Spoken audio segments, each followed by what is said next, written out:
another crazy one to talk to you. So Ryan Anderson asked to be introduced as the Director of Future Technology at Herman Miller, who says he's fortunate to have a role that not only allows him, but requires him to live in the future.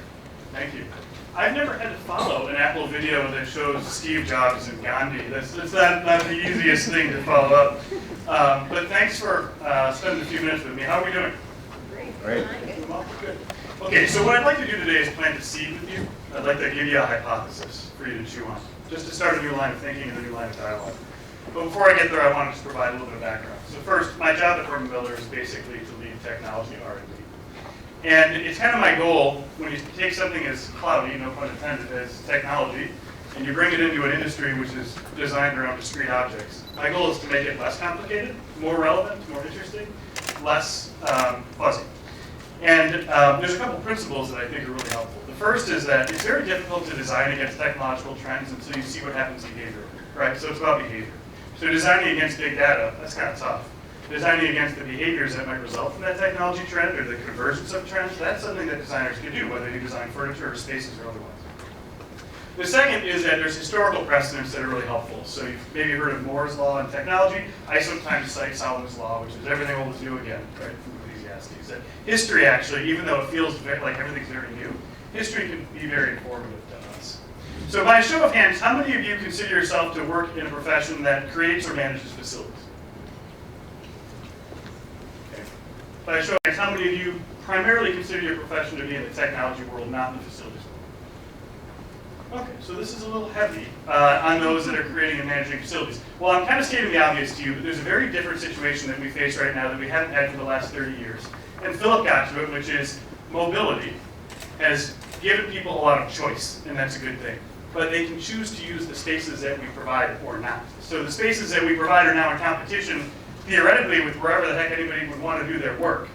And that creates a challenge if for the last 30 years you pretty much could assume that this thing that you made or created was where the technology would reside, right? People moved through a space, they got to a desk, that's where their technology was. It was waiting for them. Now, people and their technology move through a space, and the space either receives them well or it doesn't. And to kind of dovetail to what Philip asked, it's time for us to begin to ask, if we're creating and managing facilities, how do we make facilities that people want to go to? I don't know about you, but I really don't want to get to 50 usable square feet per person, because that screams that the workplace is not adding value, so we should just reduce it. That's not really the goal, is it? The goal is to create a new relevancy for the workplace in an era of mobile communications and technologies. If I tap briefly, one more minute before I move through the slides, into historical precedent, mobility is not new. All right, back in the 50s and 60s, back when the tablet was a tablet, a piece of paper, pad paper, people were mobile, but they still came into the office. And there's a variety of reasons why they did, but one of the reasons they did was that culturally there was kind of a culture of hierarchy and you were expected to be in the office, but that's kind of going away. So, why might people come into the office in an era of new mobility?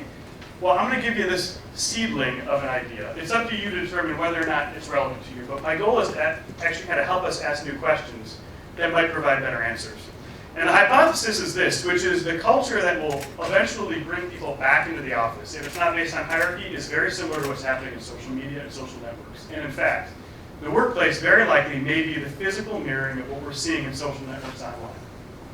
All right, so that's the hypothesis. Let me give you a couple of examples. What do these two things have in common? Facebook and the office. And by Facebook, I'm generically talking about social networking sites, and by the office, I'm not talking about this office, I'm talking about spaces in general. There's a few things, but one is they're both constructs for enabling people to interact in social networks, right? So this one's digital, this one's physical, but the idea is that companies are productive when people that work there know each other, trust each other, and work well together.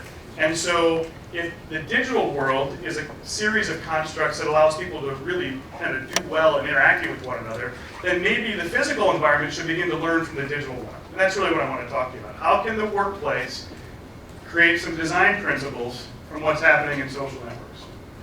The workplace has recently been kind of viewed through the lens of a lot of spatial typologies, right? That's very much related to the architecture. This is a conference room. It's an 8-person conference room, and it has a long, skinny table with 8 chairs and a display on the end. Why? Well, because that's a conference room. And these are workstations, and we cluster them in 4-packs and 6-packs. And they have one work surface or 2 or benching. Whatever the spatial typology might be, this is the way we tend to take a chunk of real estate and begin to divvy it up.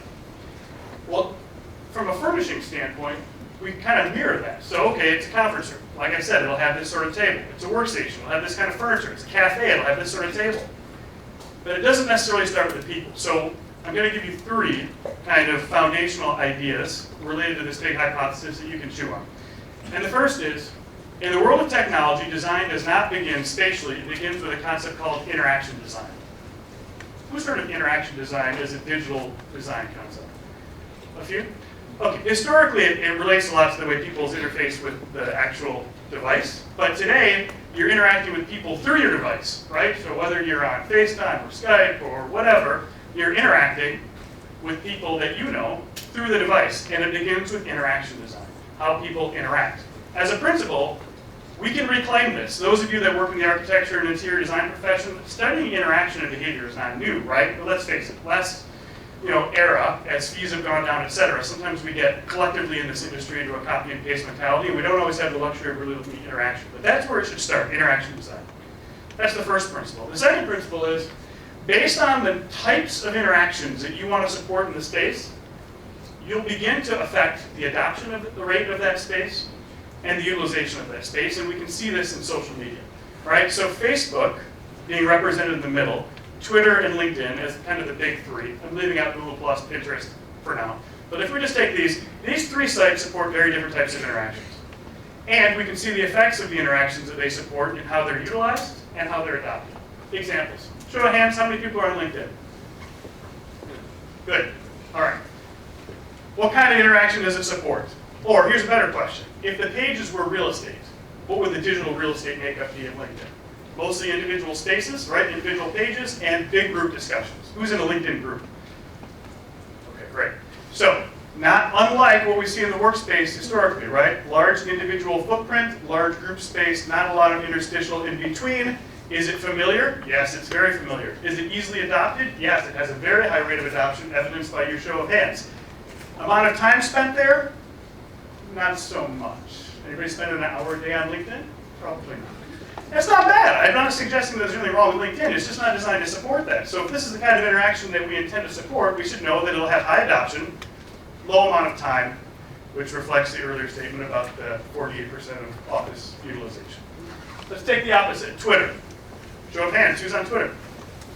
Wow, more of you should be interacting with me on Twitter during this conference. Very, very few. Okay, so Twitter's very different. Metaphorically, it's like walking into this huge cafe where groups of 2 and 3 are sitting around and they're buzzing and you can join whatever conversation you want. Or it's like being in a very open benching environment where it's super open and privacy and kind of boundary is eliminated.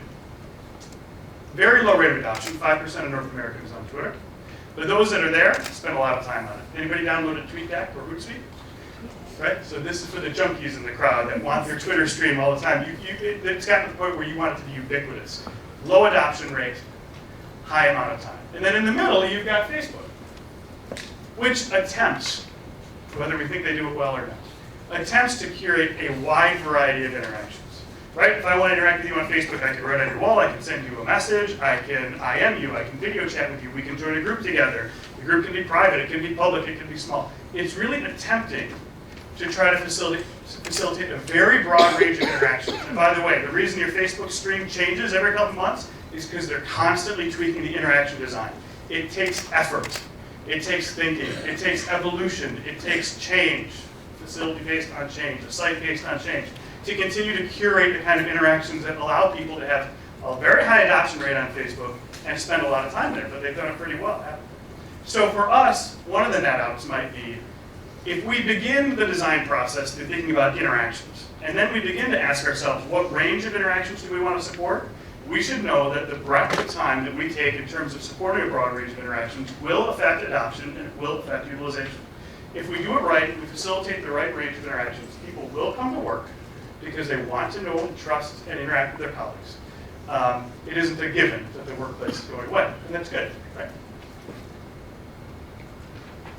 One example of just beginning to think through range of spaces, but really it should be based on interaction. One last point before I wrap up. Workspaces today and social media sites tend to get themselves in trouble with users when they make the same mistake. It's when they don't value privacy and the need for focused work, or the need for one-on-one interaction via telephone, Skype, etc., as a valid set of interactions, all right? So I just want to suggest that we've taken a very simplistic approach in recent years to considering interactions in the workplace. Collaboration, support collaboration. What does that mean? Does it mean that if you're all in the open, you've got collaboration? Does it mean if you stick a bunch of people at a table for 4 or 6 with a couple of screens, you've got collaboration? Actually, if you look at the interactions, collaboration tends to be very fluid. So think about your last project. You might come together as a group, talk about goals, then what happens? It peels off. You begin to do generative thinking here, or here, in single units or in pairs. That's where the ideation starts to come from. You share those concepts on Basecamp, Google Documents, email. You share it digitally. People start to add on. Those ideas begin to become generative. Momentum is created. You come together again? Yeah, you do to align. And then you continue to peel off. And it's a constant kind of fluid set of interactions where a majority of the generative work is actually done in single units or in pairs. Is group work important? It is. But it's important to establish kind of trust and communication. So let's not take a simplistic view. Let's go back to interactions and realize that the range of interactions we support will affect how the workplace does. And that privacy and focus, particularly if you're in a job where you need to think, which is everybody, we're knowledge workers, that we should all have enough time to think and reflect in terms of actually doing the hard work of collaboration. If you want to continue the conversation and continue to hear what we're doing, here's a clue as to one way that you can stay connected with us. This is one of many streams of kind of research that our team is working on. We actually had an interesting charrette a week or 2 ago where we took Facebook, LinkedIn, and Twitter and deconstructed them and began to ask questions like, what are the spatial equivalents of these sites? What are the design principles that can be extracted? I obviously don't have time to share it today. And this isn't the sort of seed where I'm going to follow it up with a research paper because the research isn't done. This is just one moment of conversation, and I invite all of you to continue the dialogue with me personally or with Herman Miller in the virtual world or in the real world. Thanks.